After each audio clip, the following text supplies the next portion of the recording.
જો તમારી લાઈફમાં ખુશ રહેવું હોય ને તો આ 5 ટિપ ફોલો કરજો. નંબર 1, જ્યાં જે છે એમાં સંતોષ રાખો. હવે બીજાનું જોઈને જીવ બાળવો એના કરતાં જે છે ને એની વેલ્યુ કરતાં શીખો. નંબર 2, બીજા પાસે અપેક્ષા ઓછી રાખો. જ્યારે બીજા પાસે આપણી અપેક્ષા જ ઓછી હશે ને તો એ કામ પૂરું નહીં થાય ને તો નિરાશા પણ ઓછી જ થશે. નંબર 3, દરરોજ પોતાના માટે સમય એટલે કે મી ટાઈમ કાઢો. થોડીક ક્ષણો પોતાને આપો. થોડીક વાર શાંતિથી બેસો, ભગવાનને પ્રાર્થના કરો અથવા તો ધ્યાન કરો. નંબર 4, તુલના બંધ કરો. બીજા સાથે જે આપણે કમ્પેરિઝન કરીએ છીએ ને એ બંધ કરી દો.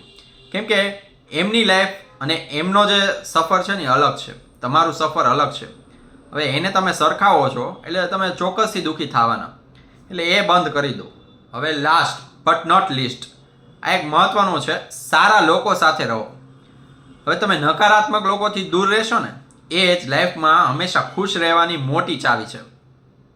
કેમ કે આ નકારાત્મક લોકો છે ને એ ઓલી ધીમક ઉધઈ જેવા હોય છે, જે તમને ધીમે ધીમે તમારી અંદર નકારાત્મકતા ફેલાવીને તમારું પૂરેપૂરું જીવન બરબાદ કરી નાખે.